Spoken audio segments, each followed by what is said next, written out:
Mis hermanos, el apóstol Pablo, al iniciar la epístola escrita a los cristianos que se encontraban en la ciudad de Roma, ha expresado desde el versículo 1 cuál es la razón de su existencia. Podríamos expresarlo de esa manera. Él dice en el versículo 1 de Romanos capítulo 1, Pablo, siervo de Jesucristo, llamado a ser apóstol, apartado para el evangelio de Dios.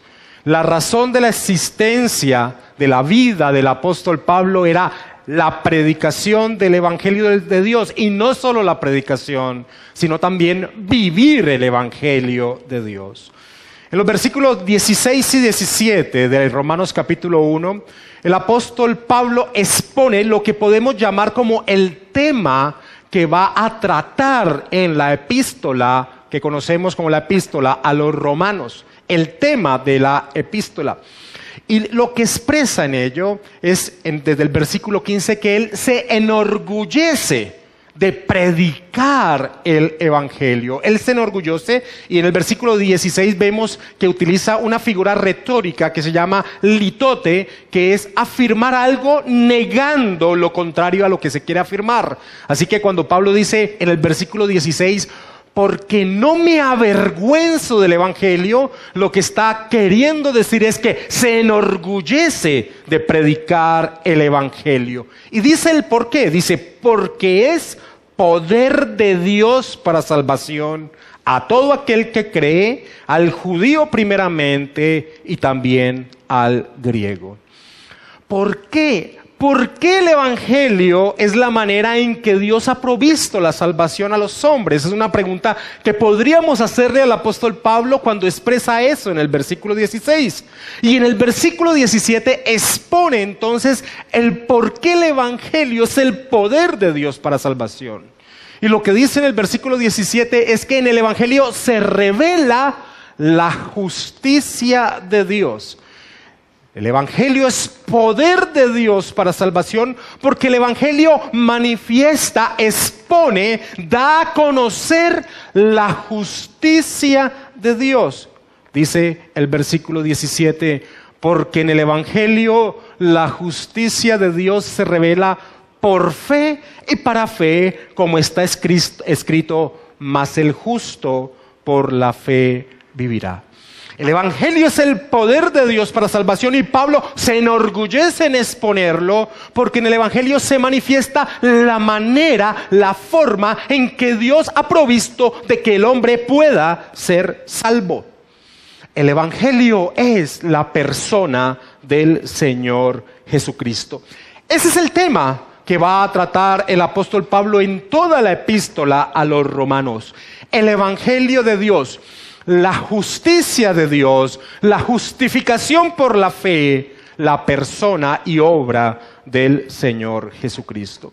Este fue el último versículo que nosotros estudiamos cuando estuvimos realizando la serie de prédicas en torno a la epístola a los romanos, el versículo 17. Y recuerdo que por la providencia de Dios, cayó en ese domingo donde celebrábamos el día de la Reforma. Ese fue el último texto que tocamos.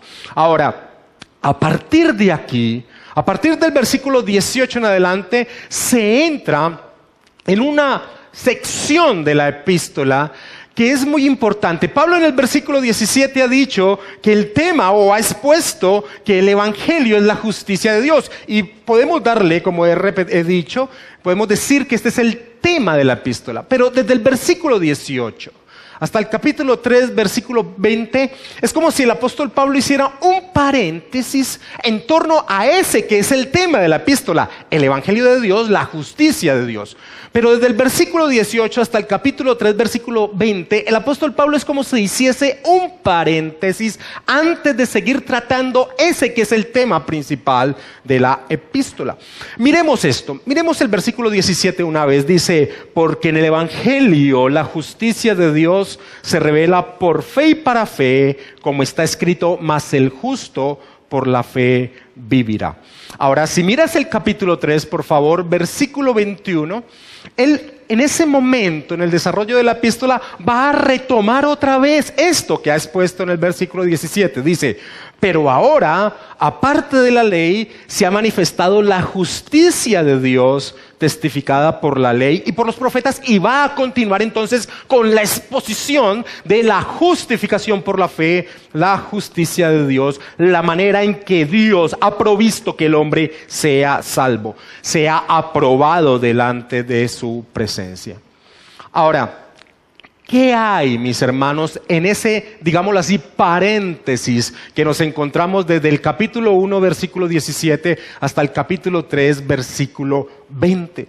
Lo que hay es algo muy importante. Lo que hay es la exposición del por qué la justicia de Dios es necesaria para la salvación.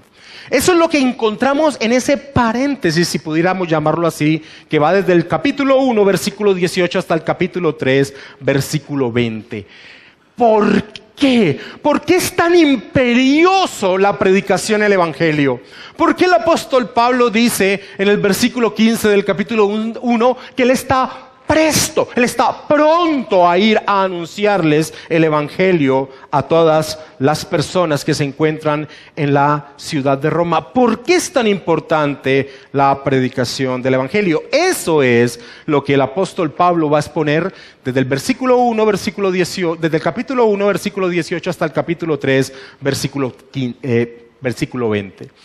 Ahora, déjame decirte cómo es la estructura de esto que vamos a empezar a estudiar en el día de hoy, esa sección de la epístola. La estructura es la siguiente. Pablo va a iniciar ese paréntesis, va a iniciar dando una definición de la condición en la que se hallan todos los hombres. Eso es lo que va a empezar a mostrar el apóstol Pablo. La condición en la que se hallan todos los hombres. Eso es lo que inicia haciendo el apóstol Pablo en esa estructura importante para poder entender por qué la necesidad imperiosa de predicar el Evangelio. Después, poco a poco, Pablo se va adentrando a mostrar que el hombre no judío, el gentil, necesita la justicia de Dios. El hombre no judío, el gentil, necesita la justicia de Dios, la forma que Dios ha provisto para que el hombre sea salvo. Y poco a poco también va adentrándose a mostrar que el judío está en la misma condición del gentil. El judío también necesita la justicia de Dios. ¿Qué es lo que quiere hacer el apóstol Pablo? Entonces, en si pudiéramos llamarlo, paréntesis en esta sección de la epístola, antes de que él siga tratando acerca de exponer la justicia de Dios, la justificación por la fe, la obra y persona de nuestro Señor Jesucristo. Lo que él está haciendo se puede resumir en la parte B del capítulo 3, versículo 9, la parte B del versículo 9. Él va a mostrar que tanto el hombre gentil, es decir, el no judío, como el judío, están todos en la misma condición, están bajo pecado. Dice Romanos capítulo 3, versículo 9, la segunda parte: pues ya hemos acusado a judíos y a gentiles que todos están bajo pecado. Así que es muy claro lo que va a hacer el apóstol Pablo en este paréntesis. Lo que va a hacer desde el capítulo 1, versículo 18 hasta el capítulo 3, versículo 20, es dar una exposición clara, irrefutable, que todos los hombres, sean judíos o no lo sean, todos están bajo la misma condición, todos están bajo pecado, y de allí la imperiosa necesidad de la predicación del Evangelio para que conozcan la manera en que Dios ha provisto la salvación y así por fe puedan confiar en la persona del Señor Jesucristo y ser salvos. En esta serie de 3 predicaciones que me corresponden en este mes de enero, vamos a llegar al final del capítulo 1 de la epístola a los Romanos.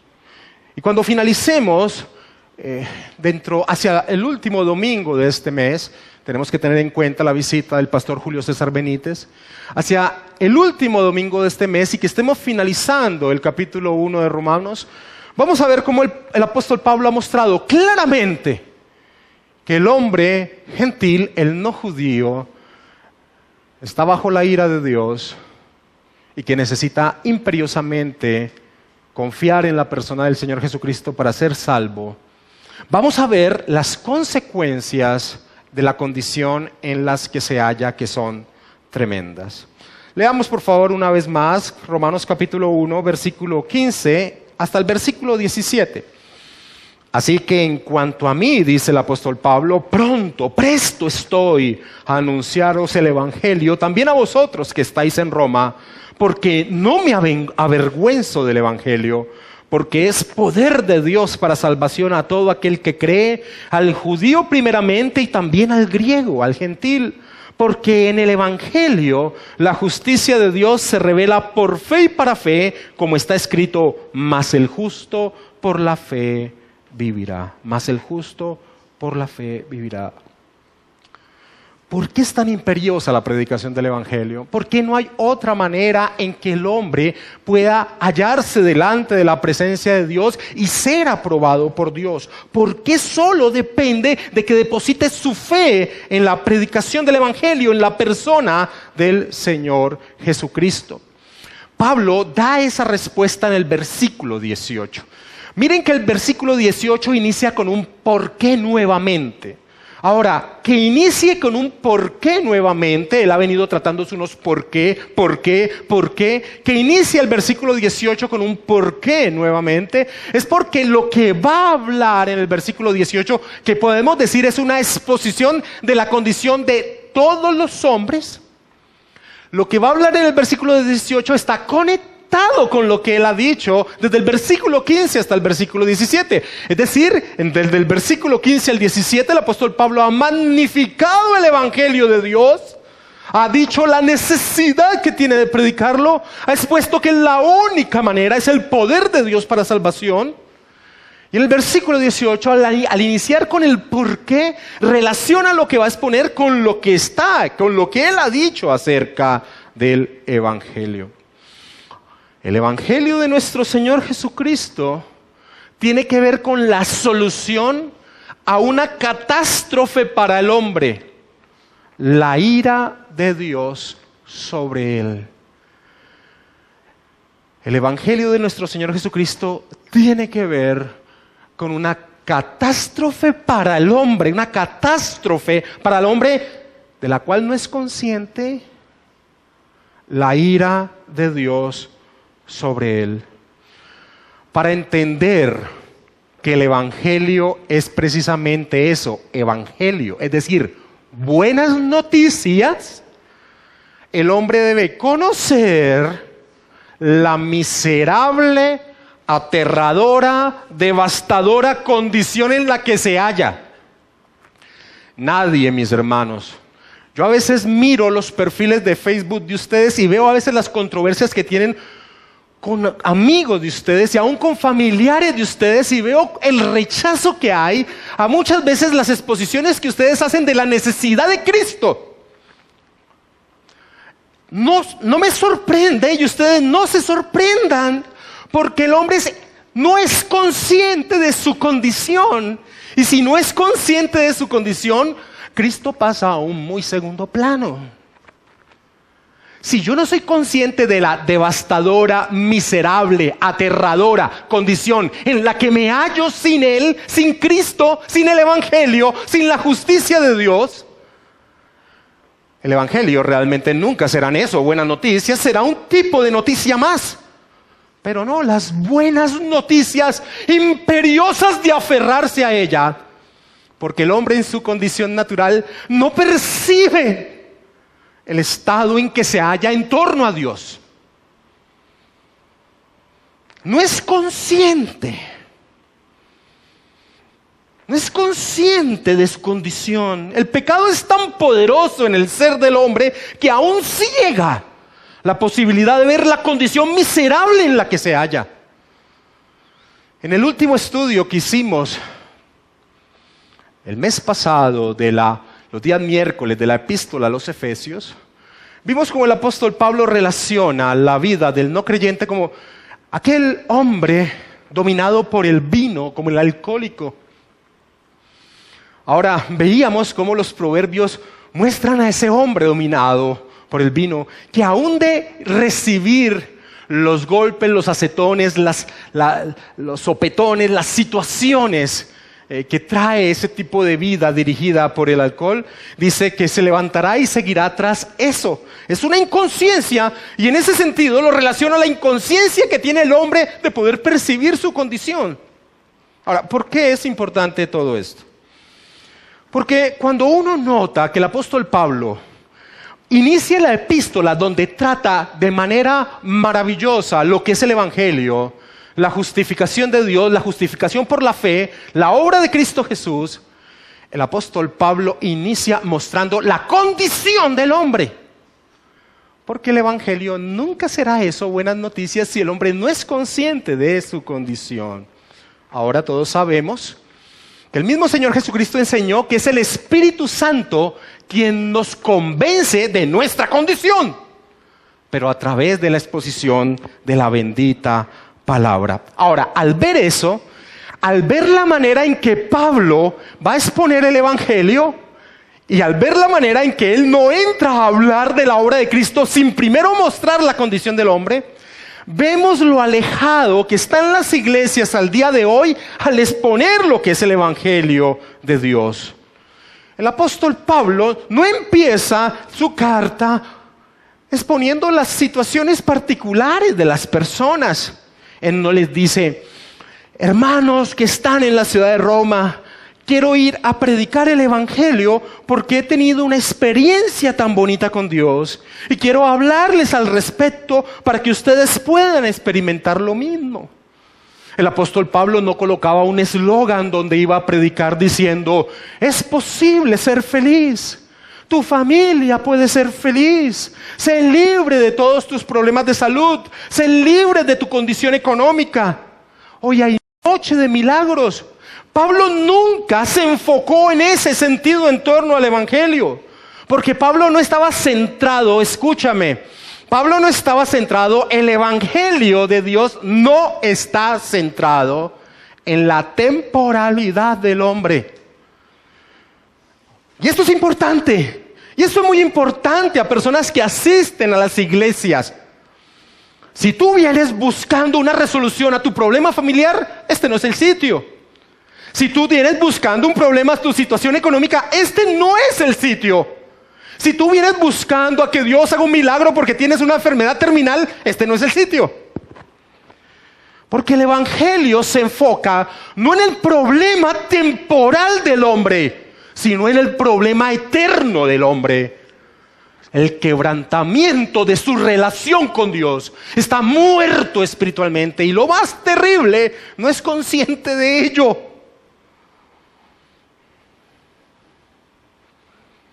John MacArthur dice: una persona no puede apreciar la maravilla de la gracia de Dios hasta que conozca las exigencias de Dios en torno a su revelación. No apreciará la plenitud del amor de Dios por él o ella hasta que sepa algo acerca de la fiereza del enfado de Dios, acerca del hecho de no haberle obedecido perfectamente. Una persona puede ser muy feliz y sin embargo estar condenada. Se puede tener una falsa alegría, una falsa paz, una falsa emoción en su vida y sin embargo estar caminando hacia una perdición eterna. Cuando nosotros encontramos el Nuevo Testamento, encontramos a un hombre llamado Juan el Bautista. La predicación de Juan el Bautista no era una predicación centrada en el problema temporal del hombre. La predicación de Juan el Bautista fue: arrepentíos, porque el reino de los cielos se ha acercado. Y cuando alguien venía a él con un falso arrepentimiento, él les daba las siguientes palabras. Les decía: generación de víboras, ¿quién os enseñó a huir de la ira venidera? Generación de víboras, ¿quién os enseñó a huir de la ira venidera? Y la ira de Dios es precisamente lo que el apóstol Pablo en este paréntesis, antes de exponer la justicia de Dios por la fe, es lo que entra a tratar. Porque es importante, es fundamental, es necesario que la persona sepa su miserable condición que no percibe por sí mismo. Versículo 18, Romanos capítulo 1, versículo 18.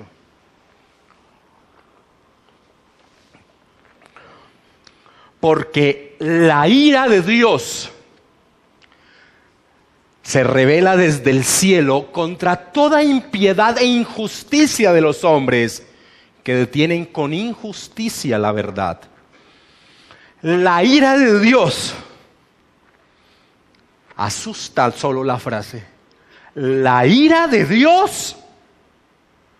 La ira de Dios es un mensaje que la mayoría de personas rechazan. La mayoría de personas tienen este concepto de Dios, yo te lo voy a decir. ¿Sabes cuál es? El que el corazón de las personas han formado, porque todo el mundo se siente con derecho de hablar de Dios.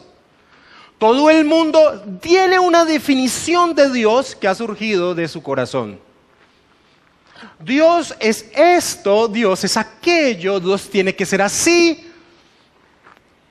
Y el término, la ira de Dios, no cabe dentro de ese concepto. Dicen, no, para mí es imposible relacionar a Dios, que es amor, bondad, entendimiento. Más o menos el Dios que profesa al día de hoy el señor Francisco en Roma, ese es el Dios que tiene cada persona del corazón. Dios es un viejito borrachón que me entiende, con los brazos abiertos, que entiende mis falencias. Así que cuando Pablo inicia diciendo la ira de Dios, al día de hoy no es fácil relacionar ese concepto. Ira de Dios, no cabe en mi cabeza el concepto de ira de Dios.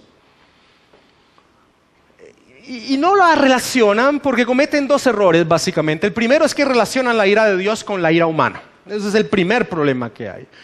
Nuestras explosiones de ira casi siempre están manchadas por el pecado, por el orgullo, y son manifestaciones momentáneas de enojo, de molestia. Entonces las personas relacionan la ira de Dios y dicen, Dios no puede estar airado. Y es correcto en el sentido de que la ira de Dios no es como nuestra ira.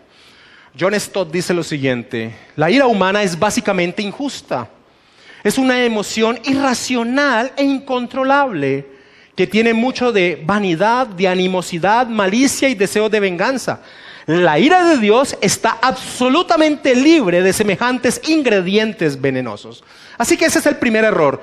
Que cuando piensan en ira de Dios, entonces lo primero es que lo relacionan con el ídolo formado en sus corazones al cual le han puesto el título de Dios y dicen, no, es imposible, Dios no puede tener ira. Ese Dios que ha formado en mi corazón no puede tener ira, pero la Escritura nos habla que Dios está irado. Y el segundo punto, que rechazan el término ira de Dios, es porque lo relacionan a la ira humana. Ahora, cuando una persona no le cabe en su cabeza que Dios esté airado con el hombre, sucede esto, sucede que tiene en poco el pecado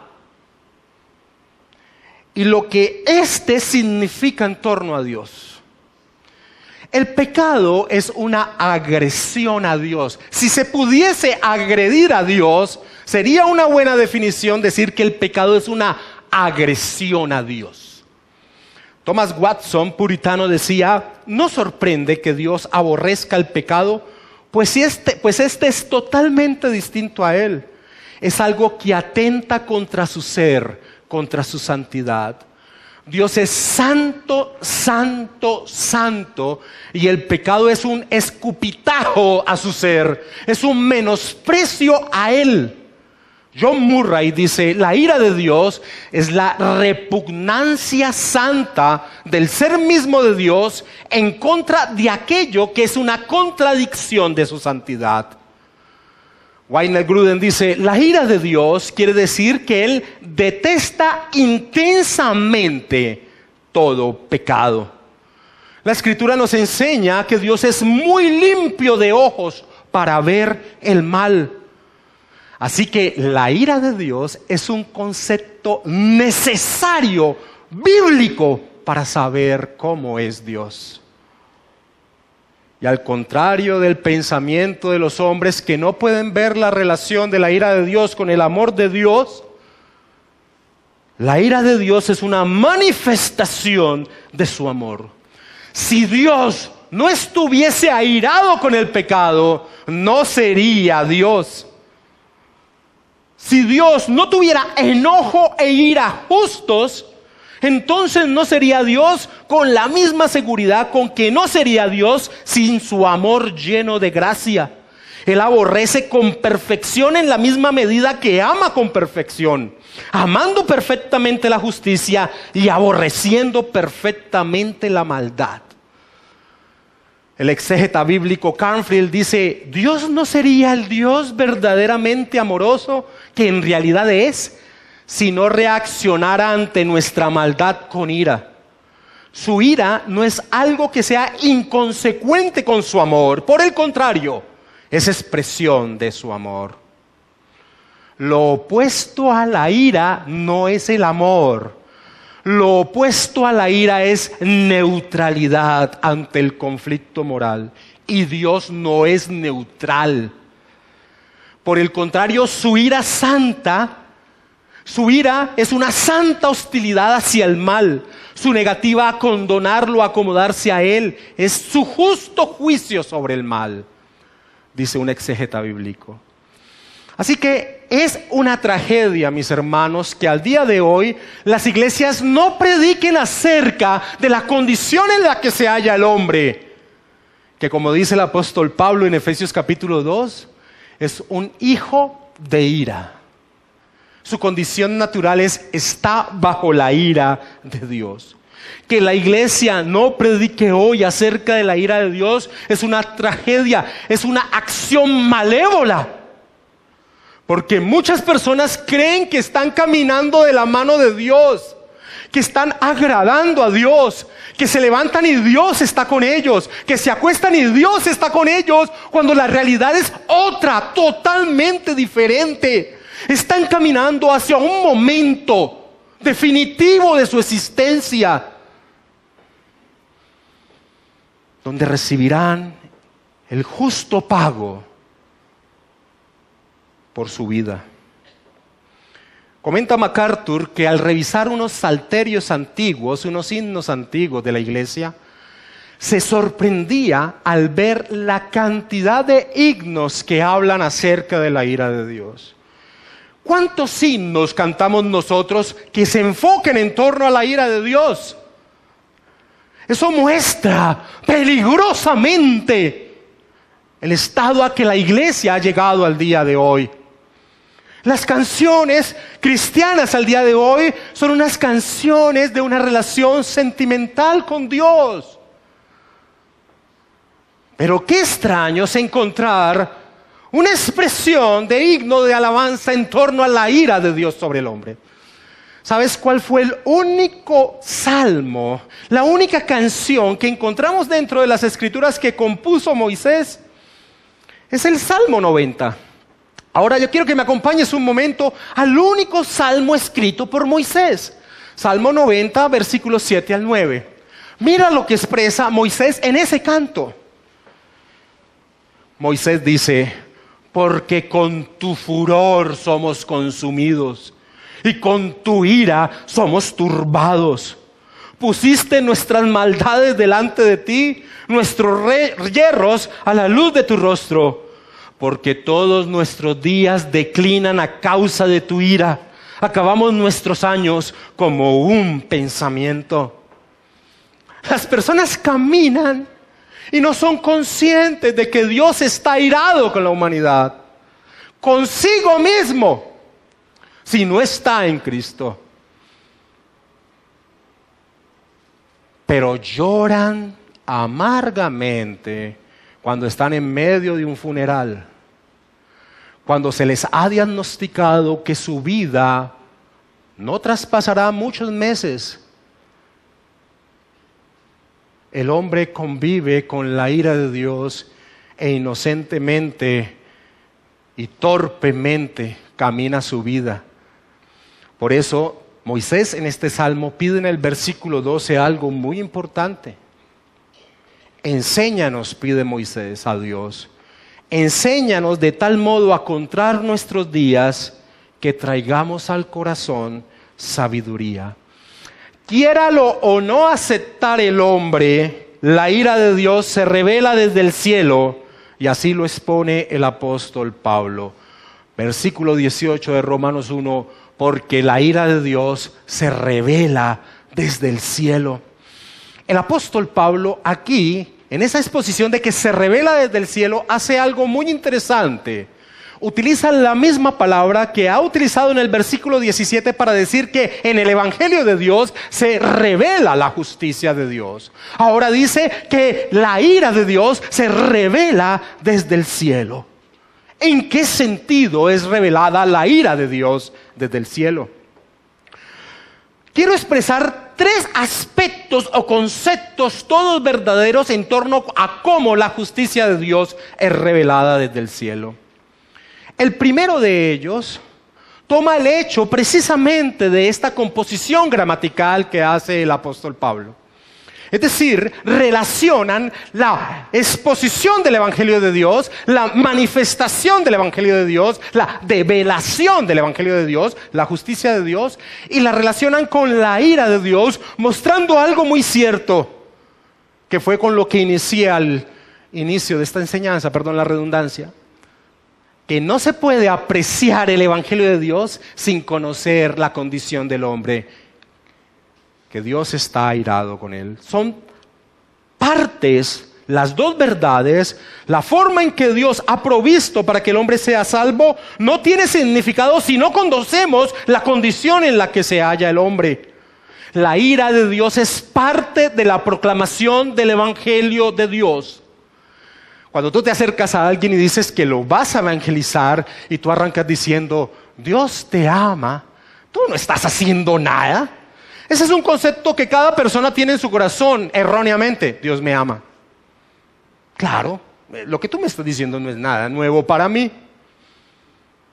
Pero el Evangelio, según esta composición gramatical que hace el apóstol Pablo, inicia mostrando la condición del hombre, que es un ser muerto espiritualmente, destituido de la gloria de Dios. En el Evangelio la misericordia divina y el juicio divino son inseparables. El Evangelio expresa la ira de Dios. Si alguien quiere ver la ira de Dios, que mire a la cruz de Cristo. Si alguien quiere ver la ira de Dios, mire a la cruz de Cristo. Allí Dios derramó su ira sobre su Hijo. Mira la cruz de Cristo y mira la ira de Dios y mira cómo el Evangelio está relacionado con la ira de Dios. Pero maravillosamente también mira en la cruz su amor y entiende entonces que los atributos divinos no pueden ser separados. Dios es justicia, Dios es amor, es parte de la proclamación del Evangelio de Dios. Sin duda, la ira de Dios es revelada desde el cielo y en la cruz se ve. El infierno eterno que nosotros debíamos vivir, los que estamos unidos a Cristo, el Señor Jesucristo, un ser infinito, lo vivió por nosotros. En la cruz se muestra la ira y el amor en un mismo acto, como Dios siempre actúa.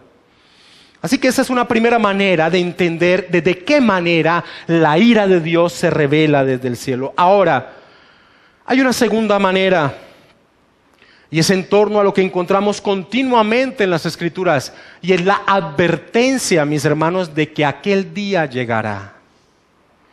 Muchos malvados prosperan y no vemos que la justicia de Dios caiga sobre ellos. Pero en aquel día será expuesto ante todos el justo pago de Dios. Se cuenta de un hombre que todos los domingos, a esta hora, colocaba a funcionar sus máquinas de recolección agrícola. Precisamente porque había una iglesia cristiana al lado de su propiedad. Todos los domingos, en el momento del culto de aquella iglesia, Este hombre colocaba sus máquinas de recolección agrícola a funcionar para enturbiar, para molestar a los creyentes que se reunían en esa iglesia. Un día este hombre fue a un periódico local y colocó el siguiente anuncio que querían que vieran todas las personas de esa población. Colocó así: mis cosechas prosperan como las de ningún otro. ¿Qué respuesta pueden dar los cristianos a esto? El editor del periódico publicó esta nota, pero al final el editor del periódico colocó: Dios no ajusta sus cuentas en el mes de octubre. La ira de Dios también es algo que se manifiesta en torno a una advertencia de que aquel día llegará. No es sino mirar el capítulo 2 de Romanos y mirar el versículo 5, como el apóstol Pablo dice lo siguiente, con una advertencia terrible. Dice: pero por tu dureza y por tu corazón no arrepentido, atesoras para ti mismo ira para el día de la ira y de la revelación del justo juicio de Dios. Dios no siempre paga cuando creemos que debería pagar, pero en el día de la ira muchos están atesorando, como dice el apóstol Pablo. Voy a expresar algo que nos compartió un hermano amado en esta semana en el grupo de la iglesia de WhatsApp en torno a una predicación de Spurgeon que habla del día de la ira. Escucha cómo Spurgeon, con ese maravilloso don que tenía de la ironía, expresa lo siguiente: cuando Cristo venga una segunda vez, habrá un cambio sorprendente en la manera en que hablan los hombres. Me parece verle, dice Spurgeon, allí está sentado en su trono el Señor. Vamos, Caifás, ven a condenarle ahora. Judas, ven y bésale ahora. Hombre, ¿cuál es tu problema ahora? ¿Le tienes miedo? Vamos, Barrabás, sal. Ve si te prefieren ahora en lugar de Cristo. Blasfemo, ahora es tu momento. Has sido un hombre valeroso, maldícelo en su cara ahora. Ahora, borracho, camina tambaleante hacia él. Vamos, infiel, dile ahora que no hay Cristo. Ahora que el mundo está encendido con su rayo y la tierra es sacudida con el trueno hasta que sus sólidos pilares se dobleguen. Dile a Dios ahora que no hay Dios. Ríete ahora de la Biblia, búrlate ahora del pastor. Vamos, caballeros, ¿cuál es el problema que tienen? ¿Que no pueden hacerlo? Allá los tienen, han huido a los montes y a las rocas. Como Apocalipsis 6:16 dice, decían a los montes y a las peñas, caed sobre nosotros y escondednos del rostro de aquel que está sentado sobre el trono. ¿Dónde están ahora sus jactancias, sus alardes y sus glorias? ¿Dónde está esa capacidad? Esto es propia cuenta mía. ¿Dónde está su capacidad de escribir en Facebook palabras tan soeces ante Dios? ¿Dónde está su capacidad para criticar al ministro de Dios? ¿Dónde queda? Sigue diciendo Spurgeon, ¡ay de ustedes en aquel terrible día de maravillas! Así como la salvación anticipa la manifestación final de la justicia de Dios, asimismo la ira anticipa el juicio final del pecador. Asaf, un hombre de Dios, abre su corazón diciendo, yo vi la prosperidad del impío y mis pies casi resbalan, porque se preguntó, ¿de qué vale que yo trate de vivir una vida acorde a la voluntad de Dios cuando el impío prospera y todo le va bien? Y fue una lucha para Asaf, y tú lo encuentras en el Salmo 73, y fue una lucha para Asaf de ese pensamiento, pero dice, hasta que entrando en el santuario de Dios, entendí el fin de ellos. Y de ahí en adelante Asaf cambia su vocabulario. Dice, ¿a quién tengo yo sino a ti? Y fuera de ti, nada deseo en la tierra. Mis hermanos, el día de la ira es algo que llegará. Hemos visto a Dios actuando en su ira en la historia de la humanidad. En el Edén, Como dije ahora, lo vemos a diario. Pásate por una funeraria y encuentra el gemido, el aullido de aquel que ha perdido a su ser amado. Pásate por una unidad de cuidados intensivos de una clínica y escucha el aullido, el gemir de muchos familiares. Escucha en un consultorio cuando se le dice a un hombre que le quedan días de vida y escucha el gemir y el aullido que hay en sus oídos. Pero el hombre camina inconsciente que Dios está airado con él. Hemos visto la ira de Dios en el Edén. Hemos visto la ira de Dios en el diluvio. Hemos visto la ira de Dios en Babel. Hemos visto la ira de Dios en Sodoma y Gomorra. Hemos visto la ira de Dios sobre los egipcios. Hemos visto la ira de Dios sobre su pueblo por mano de los babilonios. Pero todo esto no son sino tipos de aquel día. Los juicios que el hombre puede llegar a vivir en este peregrinaje no son sino un anticipo de lo que se derramará plenamente en aquel día. La revelación actual de la ira de Dios no agota su manifestación. Sin duda alguna, la ira de Dios se revela desde el cielo, pero se hará plena en aquel día.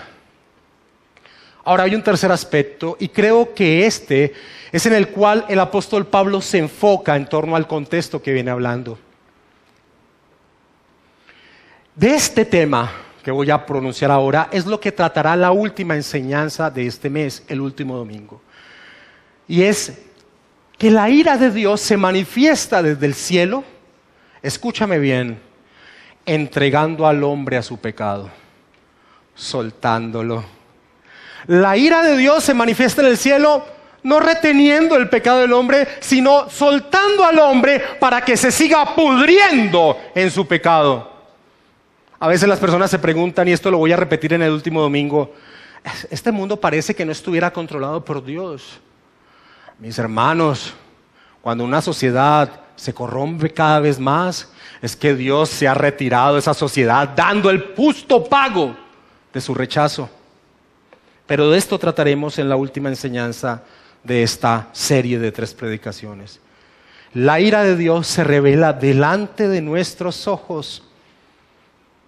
Y podría resumir las 3 posiciones que he nombrado de esta manera. El hombre camina bajo la ira divina hacia un evento aún más dramático, el día de la ira de Dios, del cual solo serán librados aquellos que recibieron la ira divina en Cristo Jesús. Douglas Moo dice: todo lo que está bajo el cielo y no está acobijado bajo su evangelio está bajo su ira. Versículo 18, entonces, mis hermanos, es una exposición directa de la condición de los hombres. Ahora, la pregunta es, ¿por qué? ¿Por qué Dios está airado con el hombre? Pablo lo define en 2 aspectos del vivir del hombre. Porque la ira de Dios se revela desde el cielo contra toda impiedad e injusticia de los hombres. Cuando el apóstol Pablo dice contra toda, está mostrando la universalidad de la ira de Dios. No hay hombre que no peque, no hay hombre que por sí mismo pueda librarse de la ira de Dios. El veredicto es, como lo vimos en Romanos 3:9, pues ya hemos acusado a judíos y a gentiles que todos están bajo pecado. O como dice el versículo 23 de Romanos 3, por cuanto todos pecaron y están destituidos de la gloria de Dios. MacArthur vuelve y da una ilustración en torno a la capacidad, escúchame, que el hombre tiene en torno de presentarse justo delante de Dios. Coloquemos esta ilustración. Coloquemos al mejor atleta del mundo en toda su historia. Y coloquemos a este atleta para mostrar la capacidad que tiene el hombre de presentarse justo delante de Dios sin Cristo. Coloquemos al mejor atleta de la historia de la humanidad realizando un salto desde la costa más cercana de América del Sur a la costa más cercana del África, tratando de llegar de costa a costa a través de su salto. Se alista este hombre con toda su capacidad, entre comillas, y pega un salto. Sin lugar a dudas va a saltar más que cualquier hombre en la historia. Pero así de ínfima será su capacidad, como la capacidad del hombre más moral y santo en la historia, de poder presentarse justo delante de Dios.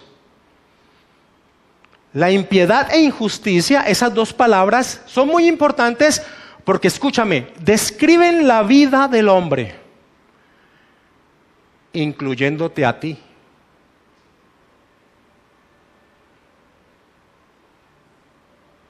Impiedad e injusticia describen la vida de todos los hombres.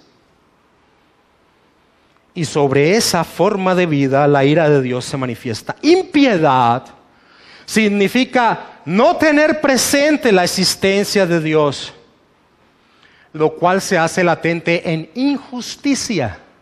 Es decir, vivir una vida no acorde a la voluntad de Dios. Ahora, cuando leemos esto, nosotros siempre nos colocamos a un lado y decimos, esto no me cobija a mí. Pero yo te quiero mostrar algo tan simple como esto. Impiedad es no tener en cuenta la existencia de Dios y vivir de una manera injusta, que es el resultado natural. Y yo te voy a mostrar que tú eres ese hombre. Ningún ser humano le gusta que le determinen cómo debe vivir. Todo hombre nacido quiere establecer qué es lo bueno y qué es lo malo. Todos aborrecemos que se nos diga cómo debemos vivir. Muchos llamados cristianos, por ejemplo, y yo sé que esto le va a caer a más de uno, esa es la intención, definen si se congregan o no un domingo. Aquí están sentados personas que definieron si el 25 y 1 de enero se venían o no a congregar. Pero el guardar el día del Señor no está dentro de las leyes morales de Dios. No está al mismo nivel de no matar, de no tomar otro Dios. No está al mismo nivel de no adulterar.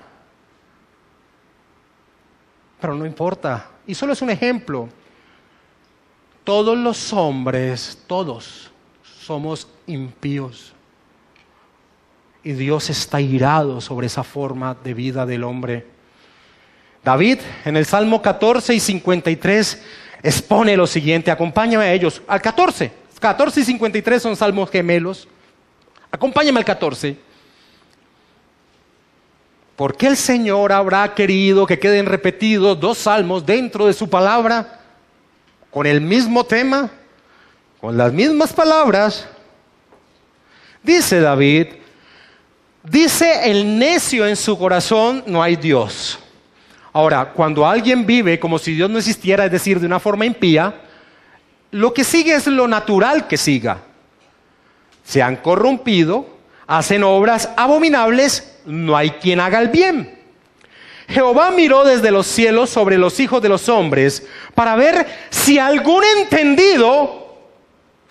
algún entendido que buscara a Dios. Eso se llama piedad. Un entendido que busque a Dios. Ahora el resultado fue este. Todos se desviaron, a una se han corrompido. No hay quien haga lo bueno, no hay ni siquiera uno. Y eso es injusticia. El resultado natural de vivir como si Dios no existiera. Impiedad es aborrecimiento a Dios. Injusticia es el resultado natural de dicho aborrecimiento. Impiedad e injusticia es el intento de eliminar a Dios, y como eso no es posible, la determinación de vivir como si se le hubiese podido eliminar. Con este tipo de vida, el hombre va en contra del propósito de su existencia, del propósito de su creación. El hombre fue creado a imagen y semejanza de Dios para que lo representara en medio de la creación. Es más, se le dio la mayordomía de la creación. Pero ¿sabes qué ha hecho el hombre? Así como cuando alguien determina si se congrega o no un domingo, de malas, yo soy mi Dios. ¿Sabes qué hace el hombre? El hombre, aún conociendo que fue creado a imagen y semejanza de Dios y que tiene el propósito, su creación, de representar a Dios en medio de su creación, utiliza ese don precioso y vive como si no existiera Dios. Y eso es una gran canallada.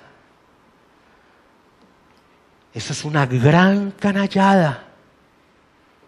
Por eso el apóstol Pablo finaliza la descripción que están haciendo en el versículo 18 diciendo: porque la ira de Dios se revela desde el cielo contra toda impiedad e injusticia de los hombres que detienen con injusticia la verdad.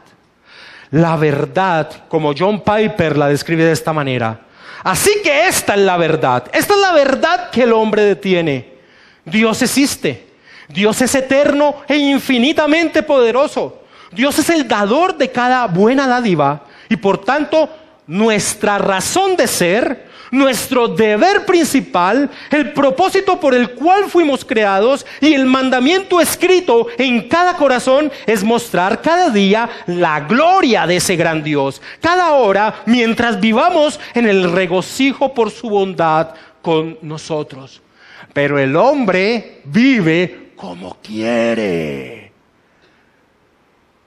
En vez de reflejar la gloria de Dios, reflejan todo lo contrario a lo que es Dios. Eso es una traición, eso es burlarse del propósito divino. Eso es el pecado. El hombre no es lo que debe ser.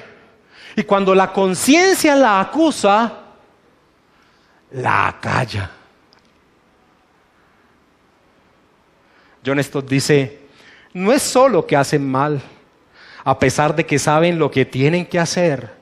Se trata de que han tomado una decisión a priori de vivir para sí mismos, antes que para Dios y los demás, y por consiguiente, deliberadamente anulan cualquier verdad que representa algún desafío a su egocentrismo.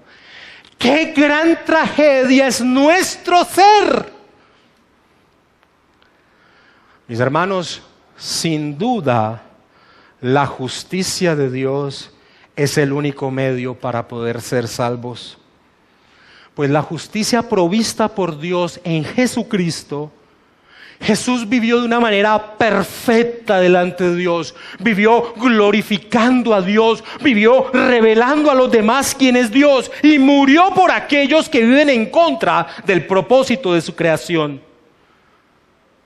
Sin duda alguna, hay una imperiosa necesidad de acogernos por fe a la justicia provista de Dios, por Dios. Ahora muchas personas, al desconocer su condición, miran a Cristo y dicen: fue un buen maestro, como muchos otros éticos que hay. El cristianismo es un buen sistema moral. No, el cristianismo no es un sistema moral. Si el cristianismo es un sistema moral, es un sistema fallido. El cristianismo es el poder de Dios para salvar al hombre. Y el tiempo es mi enemigo. Alguien podría replicar lo siguiente: ok, Pablo, esa descripción que haces en el versículo 18, yo la podría entender. Podría decir un hombre no judío, un aborigen americano, antes de la llegada de los españoles, un hombre de la China, donde nunca ha llegado el evangelio. Alguien podría decir: Pablo, yo podría aceptar eso que tú dices en torno a un pueblo que ha recibido la revelación de Dios, que ha recibido la manera en que Dios quiere que vivamos. Yo podría aceptar eso que tú dices en torno a los judíos, pero no en torno a ningún pueblo. Porque no hemos recibido revelación de parte de Dios. Ante esa hipotética rechazo a lo que Pablo ha expuesto en el versículo 18, es decir, cualquier hombre no gentil de cualquier época, cualquier hombre gentil de cualquier época podría sacar esa consideración, Pablo responde lo siguiente, versículo 19 al 20. Porque lo que de Dios se conoce les es manifiesto, Pues Dios se lo manifestó porque las cosas invisibles de Él, su eterno poder y deidad, se hacen claramente visibles desde la creación del mundo, siendo entendidas por medio de las cosas hechas, de modo que no tienen excusa. Otra vez Pablo inicia en el versículo 19 con un porqué, una vez más indicando la conexión que expresa con lo que ha dicho en el versículo 18. Y el punto es este, mis hermanos: Dios se ha revelado a todos los hombres de todas las épocas, de todas las culturas, de todos los idiomas, en cualquier región geográfica. Se ha revelado desde el momento mismo de la creación. Calvino comenta: el apóstol Pablo se refiere a lo que nos está permitido y determinado conocer respecto a Dios, entendiendo por ello todo cuanto pertenece y sirve para su gloria o contribuye a ella, es decir, todo aquello que debe conmovernos e incitarnos a glorificarle. Dios no se dejó sin testimonio a todos los hombres. Cuando el apóstol Pablo llegaba a una región donde no había judíos, es decir, no tenían las escrituras, el apóstol Pablo hablaba de Dios porque esos hombres sabían de Dios. Acompáñame a Hechos capítulo 14, versículo 17. Pablo llega a una ciudad llamada Listra, una ciudad donde no había sinagoga, no había judíos, eran unos hombres altamente idólatras. A estos hombres Pablo les habla de Dios y les dice en el versículo 17 de Hechos 14, en torno a Dios, dice: si bien no se dejó a sí mismo sin testimonio, haciendo bien, dándonos lluvia del cielo y tiempos fructíferos, llenando de sustento y de alegría nuestros corazones. Dios no se dejó sin testimonio de su existencia, de su deidad, de su poder. Ahora que el pastor Gabriel exponía la confesión de fe, mostrando el propósito de la creación, la confesión dice que es para conocer su gloria, su poder, su deidad, y para que los hombres le agradezcamos a Él. Pablo, con los filósofos de Atenas, también les habla en torno a la presencia, existencia y poder de Dios. Ahí en Hechos 17, versículo 24 al 28. Personas que tampoco les importaban las escrituras, no las tenían, no importa. El apóstol Pablo puede hablar de Dios a ellos. Les dice a los filósofos de Atenas, Hechos 17, 24 al 28, el Dios que hizo el mundo y todas las cosas que en él hay, siendo Señor del cielo y de la tierra, no habita en templos hechos por manos humanas, ni es honrado por manos de hombres como si necesitase de algo, pues Él es quien da a todos vida y aliento y todas las cosas. Versículo 28, porque en Él vivimos y nos movemos y somos, como algunos de vuestros propios poetas también han dicho, porque linaje suyo somos. En todo lo que Pablo expone en esta sección, los filósofos no podían decir nada porque lo aceptaban. Es más, uno de los suyos había escrito correctamente que de Él venimos.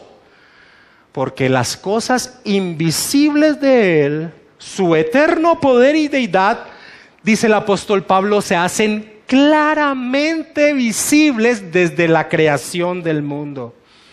Y Pablo utiliza aquí otra figura retórica que se llama oxímoron, donde coloca una frase y la une a otra que pareciera contradecir lo que ha dicho. Más o menos lo que dice el apóstol Pablo es: el Dios invisible se hace visible. Sus cualidades que no se ven claramente. Mis hermanos, el hombre es la más clara manifestación de la existencia y el poder de Dios. ¿No te parece ridículo pensar que un hombre tan complejo como lo eres tú o como lo soy yo, llegamos a existir por eventos fortuitos de millones de años? ¿No te parece algo muy ridículo? Pregúntale a un evolucionista por qué existe la muerte y no va a tener la capacidad de responderte. Los creyentes lo respondemos desde el capítulo 3 de Génesis. Paul Dietrich dice: tu misma existencia como ser humano hecho a la imagen de Dios te conecta con Él todo el tiempo. A donde quiera que vayas y en todo lo que hagas vas a encontrar cosas que fueron hechas por Él y que te conectan nuevamente a Él. Él se revela a sí mismo de maneras poderosas en su creación. Dios es inescapable. No puedes levantarte en la mañana sin tropezar con Dios. Cada uno de los hombres nacemos con una certeza de la existencia de Dios. Seguro que muchos conocen esta historia. Una mujer llamada Helen Keller, una mujer que a la edad de 1 año y medio, 19 meses exactamente, perdió la facultad de la vista y perdió la facultad de la audición. Ciega y sorda desde los 19 meses de edad. Una mujer llamada Anne Sullivan se encargó de que Helen Keller pudiera aprender a hablar, aprender a comunicarse. Cuando Anne Sullivan le compartió a Helen Keller acerca de Dios, Helen Keller dio la siguiente respuesta: ya sabía acerca de Él, lo único que me faltaba era conocer su nombre. Una mujer que desde los 19 meses de edad había perdido la facultad de la vista y de la audición, ¿cómo podía conocer a Dios? Si no es porque todos los hombres nacemos con una conciencia de que Dios existe. Romanos capítulo 2, versículo 14 y 15. Porque cuando los gentiles que no tienen las escrituras, permíteme parafrasear de esa manera, porque cuando los gentiles que no tienen la ley, que no tienen las escrituras, hacen por naturaleza lo que es de la ley, estos aunque no tengan ley, son ley para sí mismos, mostrando, dice Pablo, mostrando la obra de la ley escrita en sus corazones, dando testimonio su conciencia y acusándoles o defendiéndoles sus razonamientos. Cuando una persona ve la perfección de la creación, el orden de la creación, es algo irracional pensar que esto vino por el azar. Esto tiene un creador, esto tiene un propósito. El orden del universo así me lo muestra. Si tú llegas en medio de un bosque y te encuentras con un reloj clásico, con toda su maquinaria interna funcionando perfectamente, tú racionalmente no vas a decir, este objeto se ensambló por el azar durante millones y millones de años para llegar a ser lo que ahora es. Ese no es un pensamiento racional. Eso es un pensamiento necio, estúpido, irracional. En un libro llamado Dios y los astrónomos se expone lo siguiente: para un científico que ha vivido por fe en el poder de la razón, la historia termina con un mal sueño. Tal persona ha escalado las montañas de la ignorancia y está a punto de conquistar la cima más alta. Con gran esfuerzo supera la última roca y al llegar es saludado por un montón de teólogos que han estado allí durante muchos siglos. No sé si esta frase la dijo Einstein, pero hay una frase de algún científico que dice: detrás de cada puerta que abre la ciencia se encuentra Dios. Un científico de la NASA, al estudiar lo vasto del universo, expresó: resulta difícil saber cuál debería ser la reacción apropiada ante semejantes descubrimientos, excepto la de postrarse de rodillas en total humildad y darle gracias a Dios por haber articulado hábilmente la posibilidad de que esta parte infinitesimal del universo llamada Tierra fuese agraciada con algo llamado aire. No hay un lugar como este en todo el universo. Un cirujano expresó: me lleno del mismo asombro y humildad cuando contemplo algo de lo que ocurre en una sola célula, como cuando contemplo el cielo en una noche despejada. La coordinación de las complejas actividades de la célula con un propósito común impacta la parte científica de mi persona como la mejor prueba de la existencia de un propósito último. Mira lo vasto del universo. Mira al interior más pequeño de tu ser y vas a encontrar la mano de Dios. La creación grita, la creación testifica no solo la existencia de Dios, sino que también expone sus atributos divinos. Cuando Pablo dice su eterno poder, su deidad. Acompáñame al Salmo 19, versículo del 1 al 9.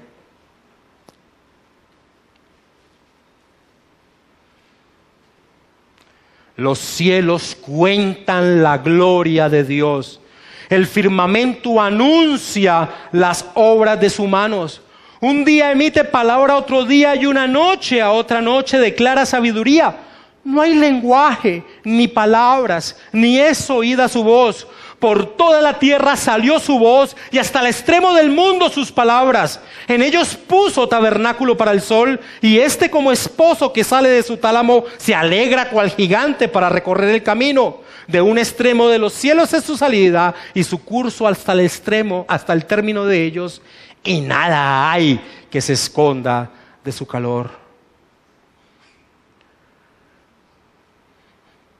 David, reflexionando en torno al hombre al ver la grandeza de Dios, dice lo siguiente en el Salmo capítulo 8, versículo 1 al 4. Oh Jehová, Señor nuestro, cuán glorioso es tu nombre en toda la tierra. Has puesto tu gloria sobre los cielos. De la boca de los niños y de los que maman fundaste la fortaleza, a causa de tus enemigos, para hacer callar al enemigo y al vengativo. Cuando veo tus cielos, obra de tus dedos, la luna y las estrellas que tú formaste, digo, ¿qué es el hombre para que tengas de él memoria y el hijo del hombre para que lo visites? Cuando vemos la creación, la posición racional y lógica es: esto tuvo que haberlo creado alguien. La posición racional y lógica es: el que creó esto es un ser muy poderoso. La posición lógica es decir, hay un propósito con esto que se ha creado. El orden así lo muestra. La posición lógica es decir, yo dependo de ese ser. La posición lógica es buscar adorarle y glorificarle, porque sé que sustenta mi vida. Ahora, como dice el apóstol Pedro en 2 de Pedro capítulo 3 versículo 5, el hombre voluntariamente ha negado esta verdad. Voluntariamente, 2 de Pedro 3:5. Estos ignoran voluntariamente que en el tiempo antiguo fueron hechos por la palabra de Dios los cielos y también la tierra, que proviene del agua y por el agua subsiste. Si nosotros le preguntáramos a las bestias acerca de quién es el creador del universo, las bestias nos responderían. Job capítulo 12 versículo 7 al 9, permítete lo leo, dice: y en efecto, pregunta ahora a las bestias y ellas te enseñarán, a las aves de los cielos y ellas te lo mostrarán, o habla la tierra y ella te enseñará, los peces del mar te lo declararán también. ¿Qué cosa de todas estas no entiende que la mano de Jehová la hizo? Ahora, y con esto voy finalizando, aquello que nos debería impulsar a adorar a Dios se convierte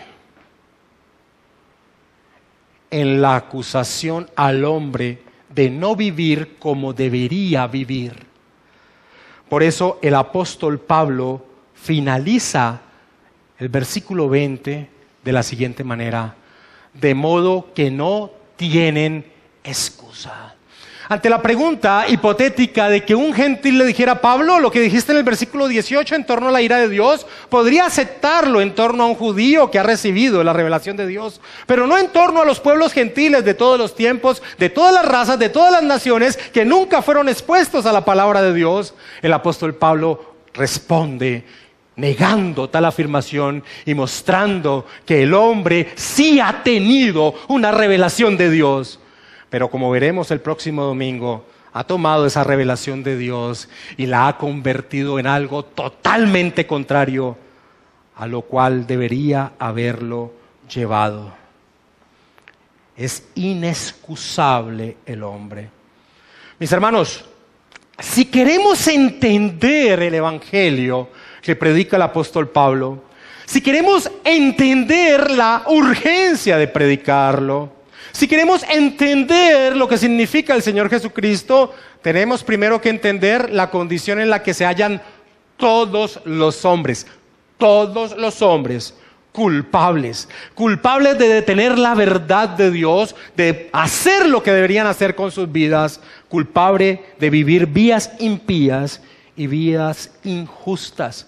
El ser humano es inexcusable. Pablo, como un experto cirujano, expone primero la podredumbre de la condición del hombre para después mostrar la salvación en la persona del Señor Jesucristo.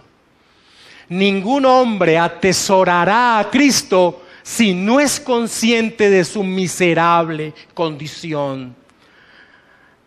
Involucra al ser más adorable que has conocido en tu vida. Tráelo a memoria. Trae a memoria a tu papá, a tu mamá, a tu hijo, a tu abuelita, a tu abuelito tan bello. Te digo esto, mi hermano, si ese hombre no entregó su vida a Cristo, si no confió en Él en torno a su existencia, ese hombre, esa mujer vivieron vidas impías e injustas en torno al propósito divino. Si no entendemos la condición del hombre, nunca podremos atesorar a la persona del Señor Jesucristo. Ahora, hay algo maravilloso en torno a esta revelación que Pablo habla en el versículo 19 al 20. Aunque deja sin excusa al hombre en torno a que no ha recibido una revelación de Dios, la revelación de Dios a través de su creación se convierte en algo maravilloso cuando a través de los lentes de la Escritura la miramos. Y podemos ver la mano de Dios en todo lo que Él ha hecho. Y nos gozamos en ver su poder, su sabiduría, su amor, su misericordia. Podemos entender que todo lo que viene del cielo viene de parte de Él. Y eso es maravilloso. Y esa es una de las potencias que también tenemos al estar unidos a Cristo. Que aún la revelación general, que así se le llama, podemos nosotros disfrutarla de una manera plena al poder verla con los ojos de la verdad de la palabra de Dios. Vamos a orar, mis hermanos.